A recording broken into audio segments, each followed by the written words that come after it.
The coffee had gone cold between my hands as Liam sat across from me, his expression carefully measured, the same look he'd been giving me for weeks now whenever we talked about us.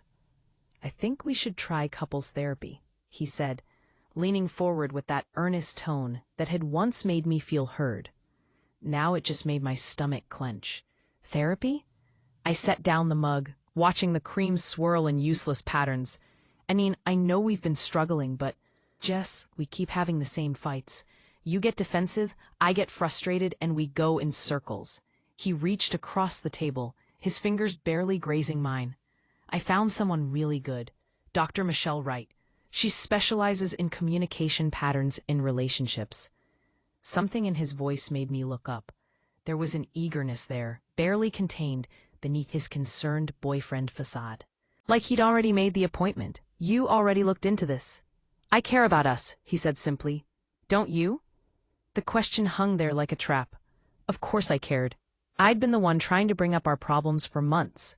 How he'd grown distant. How he seemed irritated by everything I did. How conversations felt like negotiations I was always losing. But every time I tried to talk, he'd somehow turned it around until I was apologizing for bringing it up in the first place. "Okay," I heard myself say. "Let's try it." His smile was immediate and brilliant. "I'll call tomorrow." Dr. Wright's office was everything you'd expect from a therapist. Soft lighting, beige walls, abstract art that meant nothing to anyone. She was younger than I'd imagined, maybe early 30s, with perfectly styled black hair and a warmth in her eyes that felt genuine. "So, what brings you both here today?" she asked, settling into her chair with practiced ease. I glanced at Liam, unsure where to start. We'd agreed in the car that he would do most of the talking. He was better with words, he'd said. "We love each other," Liam began, "but we're having trouble communicating. Jess tends to shut down when we disagree, and I end up feeling like I'm walking on eggshells around her." I felt my face flush. Yes, I got quiet sometimes, but that's because every time I spoke up, he had a way of making me feel stupid. "Jess, how do you see it?" Dr. Wright asked, her pen poised over her notepad.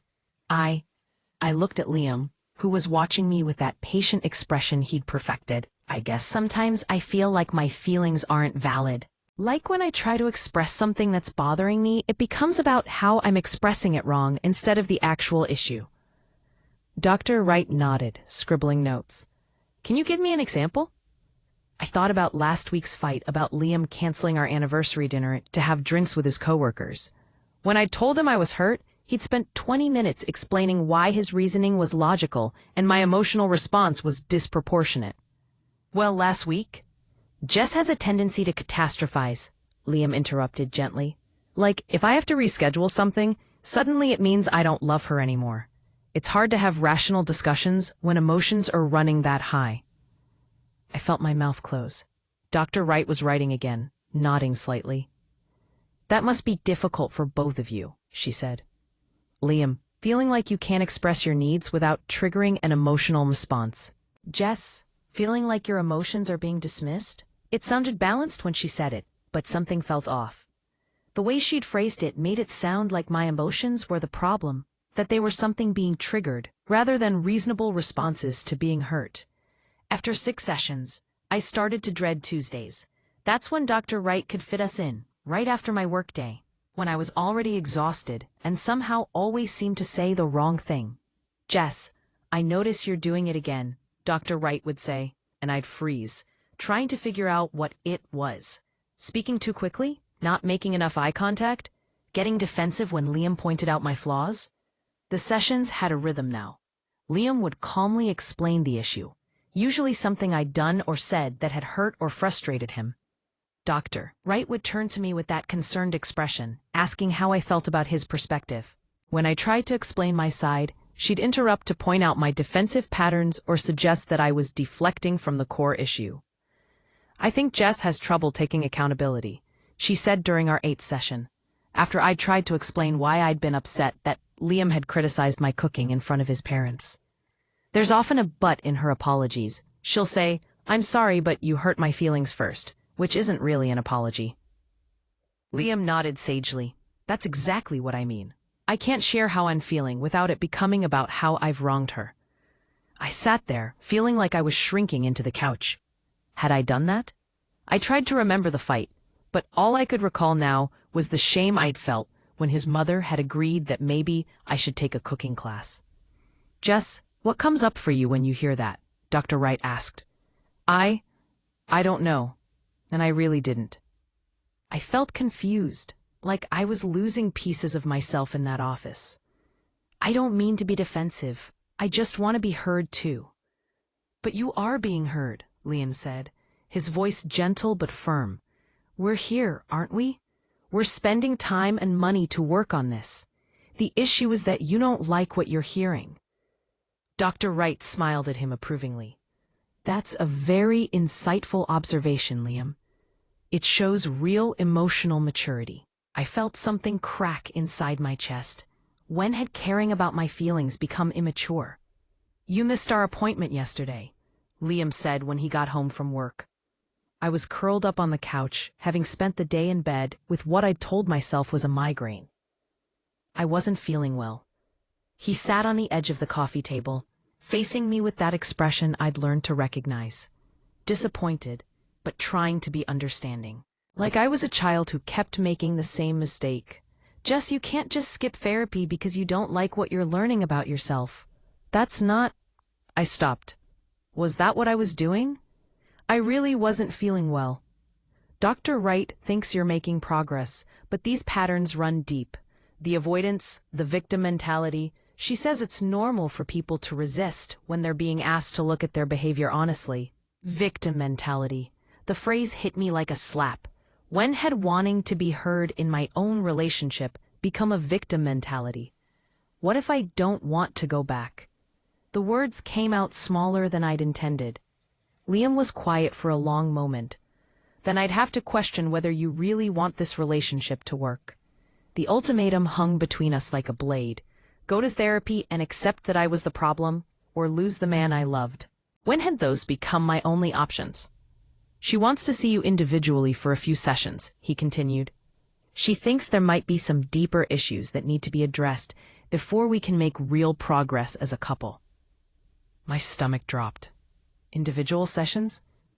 The thought of being alone in that room with Dr. Wright with no buffer made my skin crawl. I need to think about it. Liam's face hardened almost imperceptibly.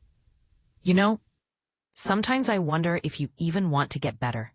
I stopped going after the third individual session. I couldn't explain why, couldn't put into words the way Dr. Wright's office made me feel like I was disappearing, how every session left me questioning memories I'd once been sure of. Liam grew colder by the day. Every conversation became an opportunity to point out my failings, my resistance to growth, my selfishness in not working on the relationship. He'd deliver these observations with the calm, clinical tone Dr. Wright had modeled, like he was simply stating facts rather than systematically dismantling my sense of self. Dr. Wright says people like you often sabotage relationships when they get too close to breakthrough moments, he told me one evening after I'd suggested we try a different therapist. It's easier to run than to face the truth about yourself. What truth? I asked, though I was afraid of the answer. That you're not as self-aware as you think you are. That your emotions aren't always valid. That sometimes you're just wrong. The words settled over me like a blanket made of lead. Sometimes you're just wrong. About what I felt. About what had happened. About my own experiences. That night, I lay awake staring at the ceiling, trying to remember who I'd been before Dr. Wright's office, before the constant analysis and correction. I couldn't find her. I broke up with Liam on a Tuesday. It felt fitting. Somehow, Tuesdays had become the day I lost pieces of myself. This is exactly what Dr. Wright predicted, he said, standing in our kitchen like he was delivering a diagnosis. She said you run when the work got real. She said people with your attachment style always do this. They create chaos to avoid intimacy. Even in the end, he was using her words. Even breaking up, I was following her script. Maybe she's right, I said, and I meant it. Maybe I was broken in ways I couldn't see. Maybe my instincts were wrong, my feelings invalid, my memory unreliable. I hope you figure out how to be happy, Jess, he said as he packed his things. But first you have to figure out how to be honest with yourself. After he left, I sat in our empty apartment, my empty apartment, and cried until there was nothing left. Not for the relationship, exactly, but for the version of myself I couldn't seem to find anymore. The one who used to trust her own perceptions, who believed her feelings mattered, who knew the difference between love and manipulation. I didn't know if I'd ever find her again. The year that followed was a study in self-doubt. I second-guessed everything. My job performance, my friendships, whether the barista had been rude, or if I was being overly sensitive again. I apologized constantly for taking up space, for having opinions, for existing at inconvenient volumes. Dating felt impossible. How could I trust my instincts about someone new when I couldn't even trust my memory of my last relationship? Every man who showed interest might be perfectly nice, and I might just be broken in ways that made love impossible. I threw myself into work, kept my head down, spoke up less in meetings. My boss started checking in with me more often. Was I okay? I seemed different. I told her I was fine, just tired, and learned to smile more convincingly. My friends tried to help. "You seem smaller," my college roommate Sarah said during one of our monthly dinners. "Like you're trying to take up less space." I didn't know how to explain that I wasn't sure I deserved the space I was taking. I found the journal while packing to move to a smaller apartment. It was wedged behind a box of Liam's books that I'd never gotten around to donating, wrapped in a plastic bag, like something toxic. My name was on the cover in handwriting I didn't recognize at first. Then my stomach dropped as I realized whose it was. Dr. Michelle Wright was embossed on the inside cover in small, professional lettering. The first entry was dated 2 months before Liam had suggested couples therapy. Elle brought her by the coffee shop today. Jay is exactly what we discussed. Sensitive, empathetic, already destabilized by his gradual distancing. She keeps trying to fix things, which makes her perfect for the study. Elle thinks we can get her to the point of complete dependency within 6 months if we're consistent with the gaslighting techniques. Remember, always validate Elle's perspective first, then reframe Jay's responses as pathological. The key is making her doubt her own perceptions, while making it seem like we're helping her gain insight. My hands were shaking so hard I could barely read the words. Study?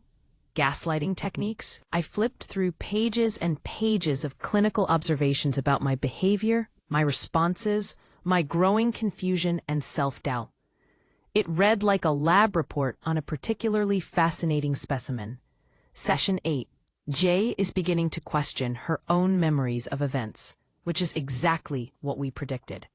When she described the dinner incident, she paused several times to ask if she was remembering correctly. Elle's consistency in reframing her experiences is working beautifully.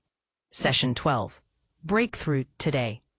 Jay actually apologized for being defensive when she tried to describe her feelings about Elle's criticism. She's internalizing our feedback that her emotional responses are inappropriate.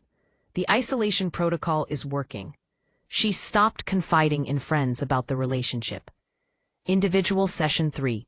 Jay asked if she might be crazy or broken. This is perfect positioning for the final phase. She's now actively participating in her own gaslighting, doing our work for us. There were detailed notes about my body language, my word choices, the way my face changed when they delivered particularly devastating reframings of my reality. They documented my confusion, like scientists studying a fascinating new species of self-destruction. The final entry was dated the day before I'd stopped coming to therapy. Is almost completely destabilized. She questions every emotion, every memory, every instinct. Elle reports that she apologizes constantly and rarely expresses needs or preferences. We've successfully created the complete dependency we theorized about. However, there are signs she may be preparing to flee rather than submit. Her survival instincts are stronger than we anticipated. If she leaves L, we'll consider this a partial success. We've demonstrated that the techniques work to break down resistance, even if we couldn't achieve total compliance. Note for future research: subjects with stronger support networks may require more aggressive isolation tactics from the beginning. I read the journal 3 times before the words fully sank in. They'd planned it, all of it. The suggestion for therapy, the systematic destruction of my self-trust, the careful choreography of making me doubt my own mind. It had been an experiment. I had been an experiment. The anger, when it finally came, was clean and pure and volcanic. It burned away the self-doubt that had been choking me for over a year, burned away the careful apologies and constant second-guessing. But beneath the rage was something else, a cold, calculating fury that wanted justice, not just for me, but for every other person who might walk into Dr. Wright's office unprepared for what awaited them. I called in sick to work and spent the day researching. Dr. Michelle Wright was licensed in 3 states, had a thriving practice, excellent reviews online. Couples trusted her with their most vulnerable moments, their deepest pain, and she was using that trust to conduct unauthorized psychological experiments. The state licensing board's website was harder to navigate than I'd expected. When I finally found the complaint form, it asked for specific dates, detailed descriptions, supporting documentation. I printed out 20 pages and spent hours filling them out, my handwriting getting shakier as I relived each session through the lens of what I now knew. 2 weeks later, I received a letter acknowledging my complaint. Your matter has been assigned case number LB 2023-1847. Due to confidentiality requirements, we cannot provide updates on the investigation timeline, but please know that all complaints are taken seriously. The impersonal tone made my skin crawl. This was just a number to them. The first 3 lawyers I called weren't interested. These cases are hard to prove, one told me. It often comes down to he said, she said, and therapists have a lot of professional credibility. The 4th call was different. Janet Morrison had handled cases against mental health professionals before. She listened to my story without interrupting, asked pointed questions about the journal entries, and requested I bring all documentation to her office the following week. What you're describing could constitute several different violations, she said, reviewing the copied pages with the same clinical attention Dr. Wright had once given to my trauma responses. Professional misconduct. Fraud, intentional infliction of emotional distress. But I need to be upfront with you. These cases take time. We're talking years, not months. Years. The words settled in my stomach like a stone. The licensing board moves at their own pace, Janet continued. And if we pursue civil litigation, the defendant will fight every step. They'll try to discredit you, claim the journal is fabricated, argue that any harm you suffered was pre-existing. But we have evidence, I said, gesturing to the journal entries. We do, and that's unusual. Most therapeutic abuse cases rely on testimony alone. But even with evidence, the process is grueling. You'll be questioned about every detail of your mental health history, your relationship with Liam, your motivations for coming forward. The thought of having every vulnerable moment dissected by hostile lawyers made me nauseous. But the alternative, letting Dr. Wright continue practicing, letting her find new subjects for her experiments, was worse. I want to move forward, I said. Janet nodded. Then we start with the licensing board complaint and see what develops. I'll draft a formal letter of representation and request all relevant records from Dr. Wright's office. Dr. Wright's attorney responded to the licensing board investigation with a 40-page brief claiming I was a disgruntled former patient with documented mental health issues who fabricated evidence to exact revenge after unsuccessful treatment. The licensing board investigator, Ms. Chen, scheduled an interview with me for the following month. I spent weeks preparing, reviewing every journal entry, practicing how to explain the manipulation without sounding paranoid or vindictive. The interview took place in a sterile conference room downtown. Miss Chen was younger than I'd expected, with tired eyes and a stack of files that suggested this was just one case among dozens. "I need you to walk me through your relationship with Dr. Wright," she said, setting up a digital recorder between us. "Start from the beginning." For 2 hours, I recounted every session I could remember, every moment when something had felt wrong, but I dismissed my instincts. Ms. Chen took detailed notes, occasionally asking for clarification or requesting specific dates. "The respondent claims this journal is fabricated," she said finally. "What evidence do you have that it's authentic?" "The handwriting matches her other notes," I said. "The details are too specific, too accurate to have been made up. She documented things I'd forgotten until I read them. Specific phrases I used, gestures I made." "We'll be getting handwriting analysis done," Ms. Chen said. "We've also requested all of Dr. Wright's files related to your case." 3 months later, Janet called with an update.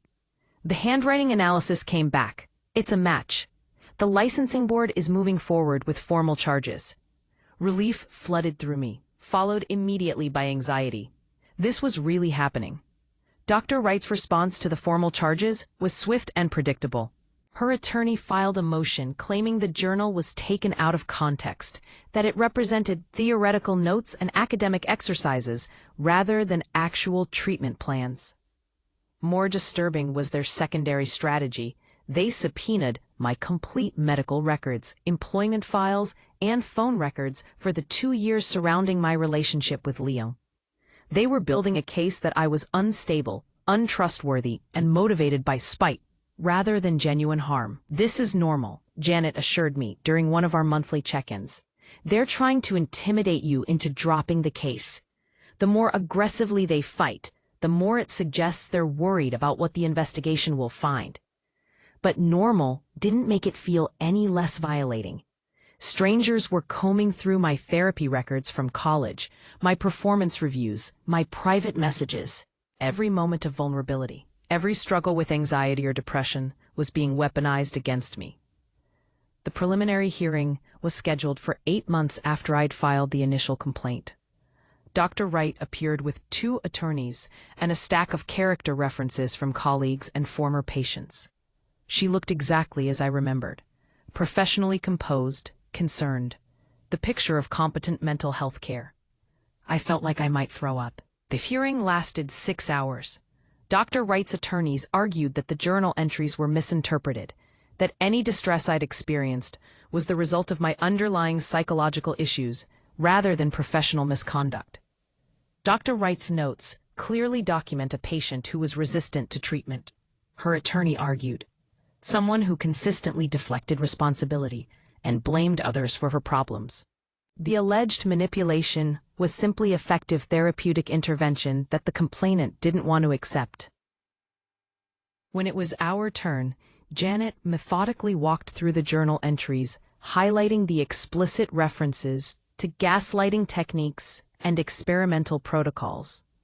She presented evidence of Dr. Wright's relationship with Liam, including text messages and financial records, showing they'd been living together during my treatment. "This was not therapy," Janet told the board. "This was systematic psychological abuse, disguised as professional treatment." The board chair, an older man with kind eyes who reminded me uncomfortably of a therapist himself, asked me to describe how the experience had affected me. "I lost myself," I said, my voice smaller than I'd hoped. "For over a year, I couldn't trust my own perceptions, my own memories. I apologized for existing. I still catch myself doing it sometimes." Dr. Wright watched me with the same clinical interest she'd shown during our sessions, taking notes as I testified about the damage she'd caused. The board took 4 months to deliberate.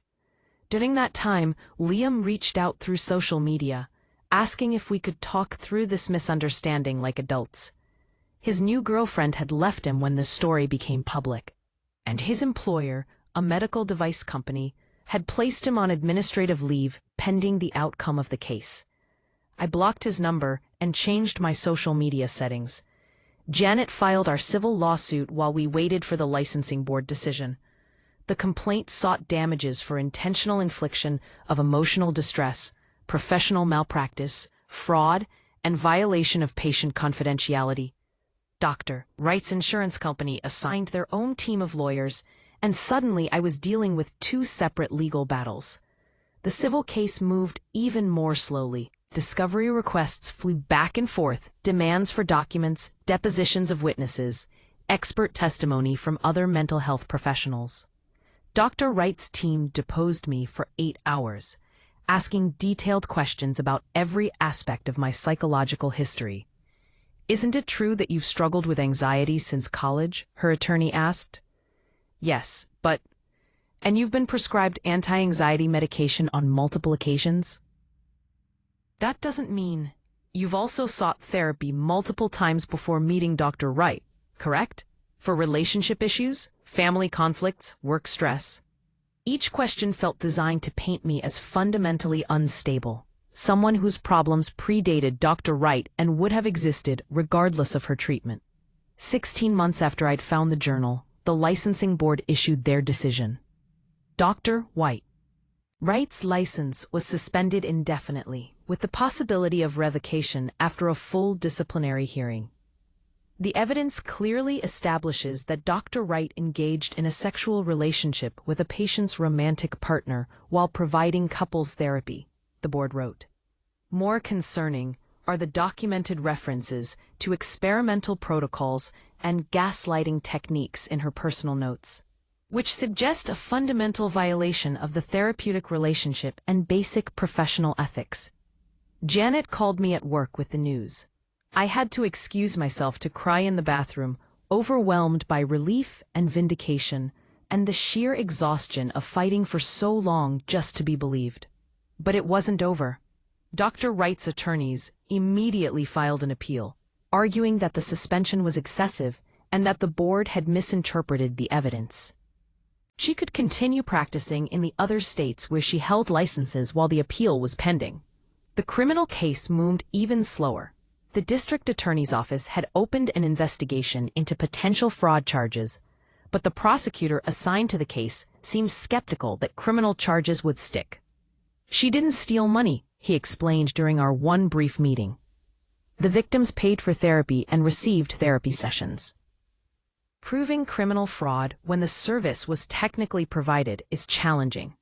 I wanted to scream that the service had been systematic psychological torture, but I just nodded and tried to look understanding. 18 months in, a local reporter picked up the story. Therapist accused of conducting unauthorized psychological experiments on patients ran on the evening news, followed by a longer investigative piece in the newspaper. The article brought forward 3 other women who'd had similar experiences with Dr. Wright.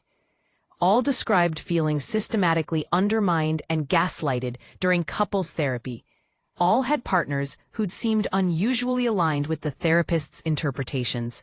One woman, Maria, had saved recordings of her sessions on her phone. The audio was devastating.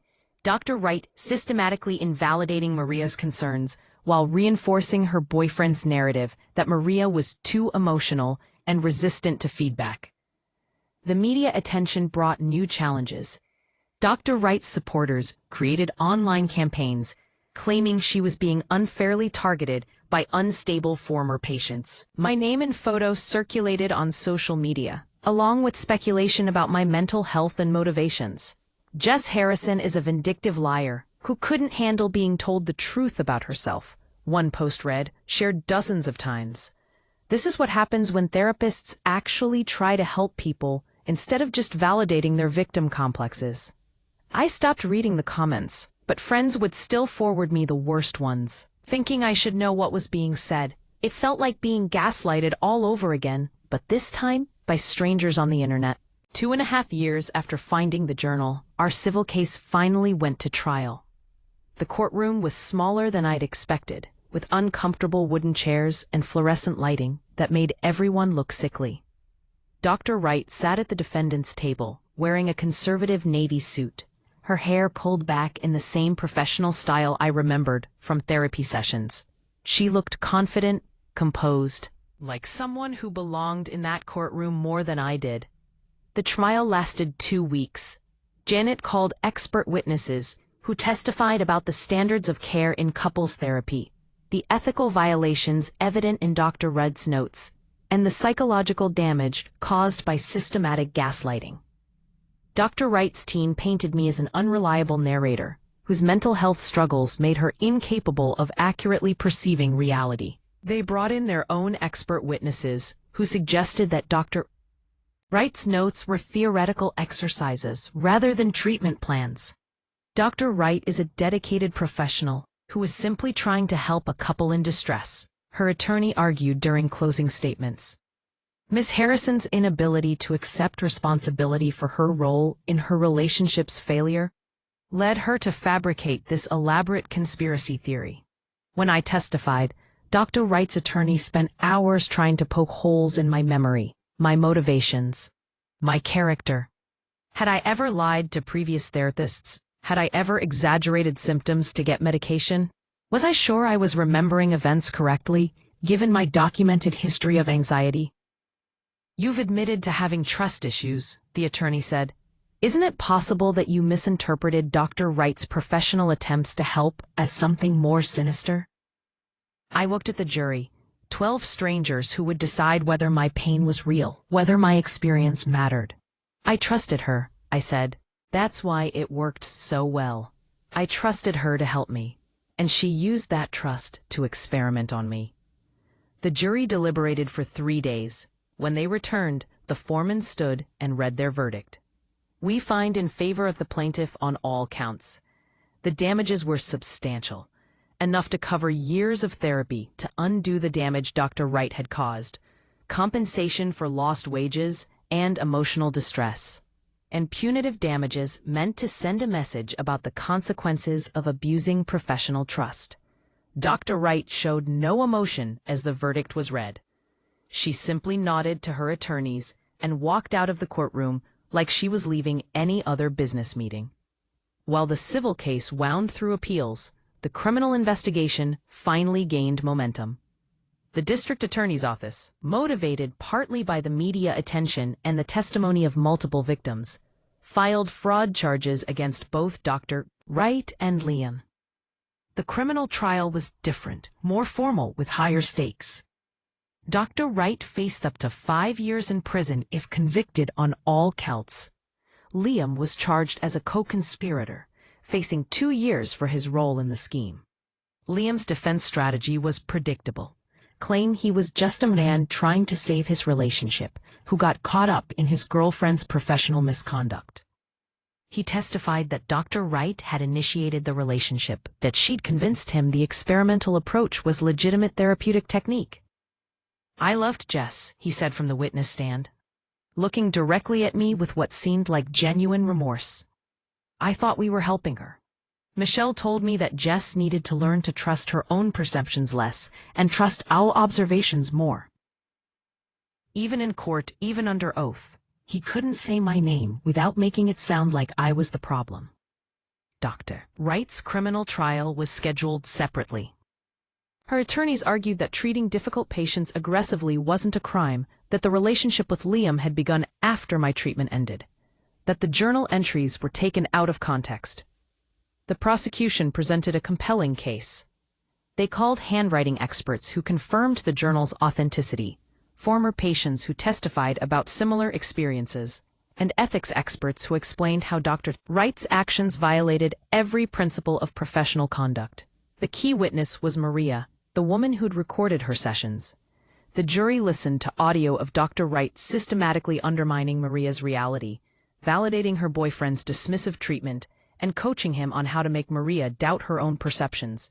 This wasn't therapy, the prosecutor told the jury. This was fraud. Dr. Wright took money from vulnerable people under the pretense of helping them, then conducted unauthorized psychological experiments that she knew would cause harm. Liam was convicted on 2 counts of conspiracy to commit fraud. He received 18 months in prison and 2 years of probation. His medical device company fired him, and his new relationship ended when the verdict became public. During his sentencing, he asked to address the court. I want to apologize to Jess, he said, still not looking at me directly. I convinced myself I was helping, but I see now that I was just protecting my own ego. I'm sorry for the pain I caused. It was the first time he'd ever apologized without qualification, without explanation, without making it partly my fault. It felt strange to finally hear what I'd wanted for so long. Dr. Wright's trial lasted longer. The jury deliberated for 6 days before finding her guilty on 4 counts of fraud and 1 count of practicing without proper consent. She received 4 years in prison, 5 years of probation, and was ordered to pay restitution to all victims. More importantly, her professional licenses were permanently revoked in all states. She was banned from seeking licensure in any mental health field and prohibited from working in any capacity that involved counseling or therapeutic services. During her sentencing hearing, Dr. Wright finally spoke publicly about the case. I maintained that my methods were sound and that my only intention was to help couples communicate more effectively, she said. I'm disappointed that my professional judgment has been criminalized. Even facing prison, she couldn't admit what she'd done. She spoke about me and the other victims like we were failed experiments rather than human beings whose lives she deliberately damaged. The legal victories felt surreal after fighting for over 3 years. Dr. Wright was in prison. Liam was serving his sentence, and I'd been awarded enough money to start over completely. But winning didn't magically erase the trauma or restore the person I'd been before walking into that first therapy session. The media coverage continued for months. My story became part of a larger conversation about therapeutic abuse, patient rights, and the need for stronger oversight of mental health professionals. I was invited to speak at conferences, to testify before legislative committees, to share my experience with other survivors. Some days I felt ready to be a spokesperson, to turn my pain into purpose. Other days I just wanted to disappear, to stop being the woman who exposed the therapist experiment, and become someone whose trauma wasn't public knowledge. The other victims and I formed a loose support network. We'd text each other during court dates, celebrate legal victories together, and check in during the difficult anniversaries, the dates we'd first walked into Dr. Wright's office, the days we'd finally found the courage to leave. Maria started a blog on therapeutic abuse that gained thousands of followers. Another victim, Lisa, went back to school to become a victim's advocate. We all found different ways to process what had happened to us, different paths toward healing. Real therapy, legitimate therapy with Dr. Rodriguez, the trauma specialist Janet had recommended, was nothing like my experience with Dr. Wright. Dr. Rodriguez was older, with laugh lines around her eyes and a direct way of speaking that felt refreshingly honest. What they did to you has a name, she told me during our first session. It's called psychological abuse, and your responses, the self-doubt, the hypervigilance, the difficulty trusting your own perceptions, those are normal trauma responses. Normal trauma responses, not character flaws. The relief of hearing those words was overwhelming. It took months to rebuild my relationship with myself, to learn to trust my instincts again, to stop apologizing for taking up space in the world. Some progress was measurable. I stopped over-apologizing at work, started expressing opinions in meetings, began dating again after 2 years of self-imposed isolation. Other healing was subtler. The way I gradually stopped checking my reflection in every surface, searching for signs that I was too much or inappropriate. The way I learned to sit through disagreements without immediately assuming I was wrong. The way I slowly remembered that my feelings were data, not obstacles.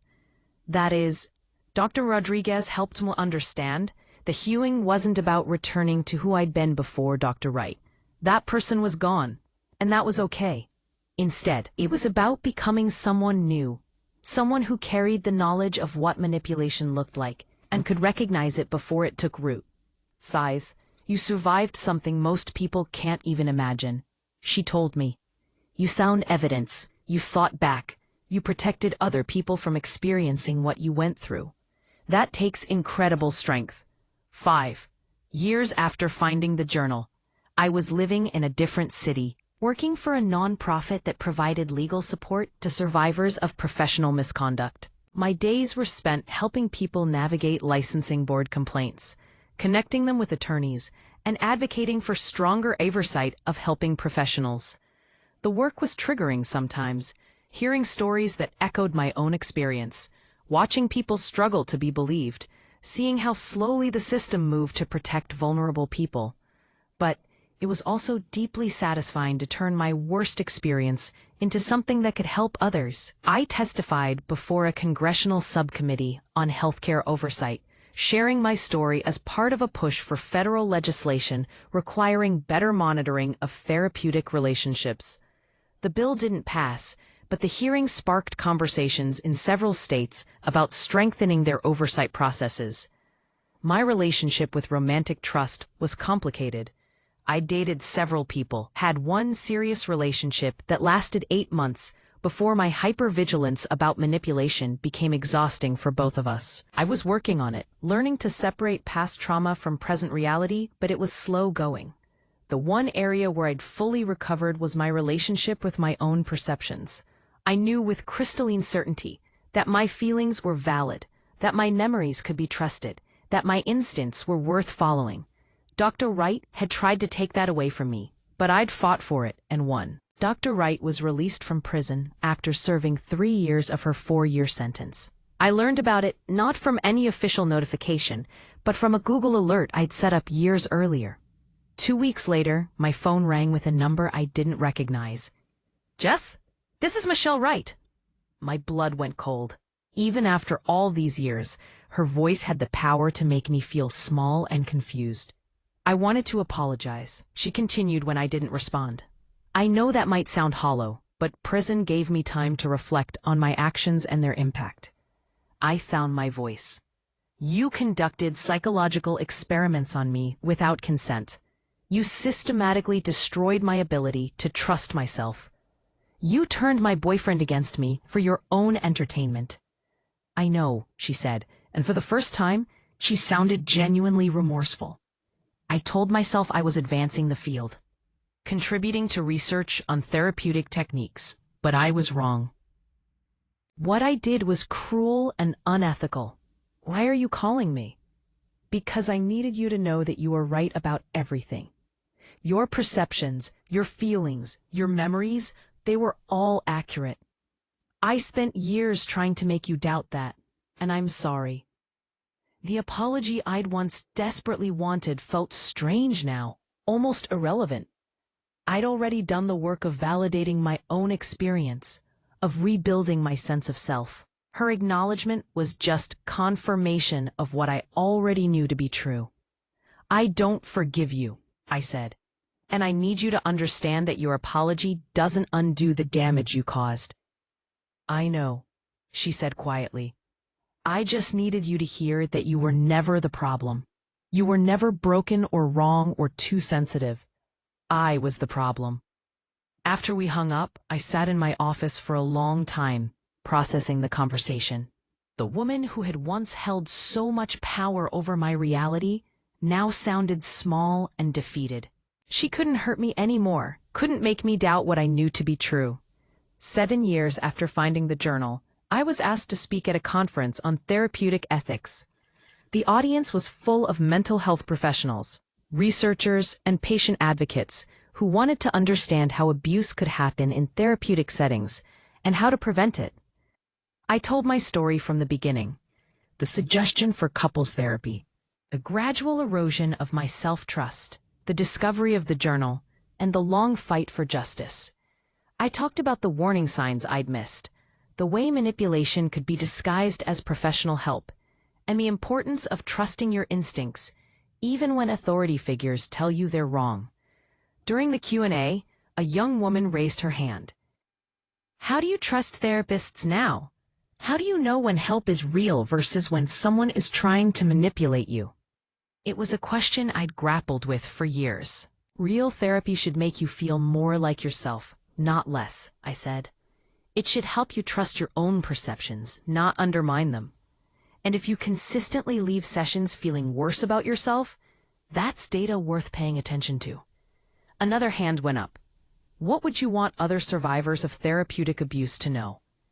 I looked out at the audience, thinking of all the people who might be sitting in offices like Dr. Wright's at that very moment, questioning their own reality, wondering if they were crazy or broken or too sensitive. Sure, your feelings are valid, I said. Your perceptions matter.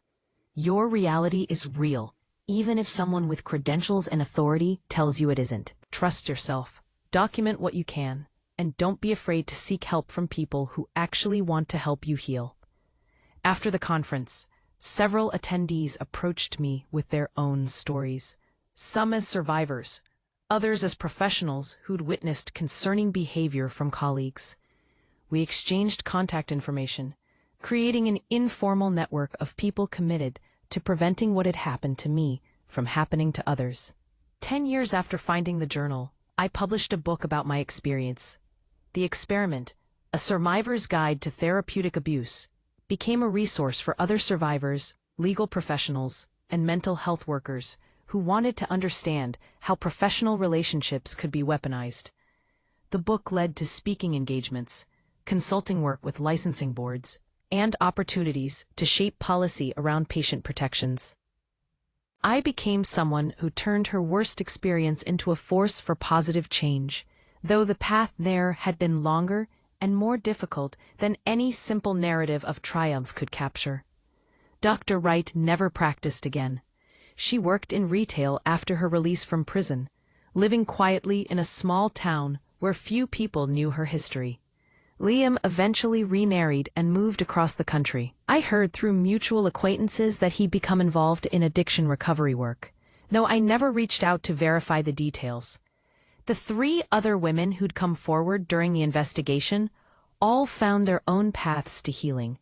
Maria's blog evolved into a non-profit organization that provided resources for survivors of professional misconduct. Lisa became a licensed social worker specializing in trauma recovery. The 3rd woman, who'd preferred to remain anonymous, sent me a card every year on the anniversary of Dr. Wright's conviction, thanking me for having the courage to come forward first. My relationship with trust continued to evolve. I eventually found love with someone who understood that my hypervigilance wasn't about him, but about protecting the self I'd fought so hard to reclaim.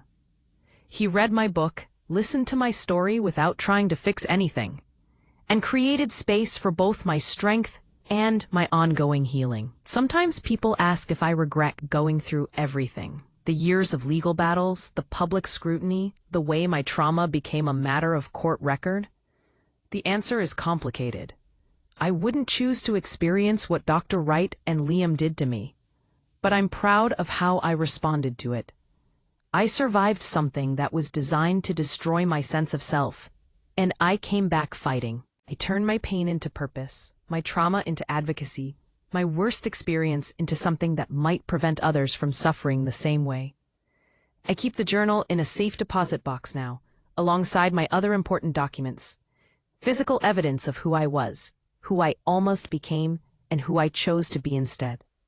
It's a reminder that reality is worth fighting for, that truth matters, and that sometimes the most powerful thing you can do is simply refuse to let someone else define your experience for you.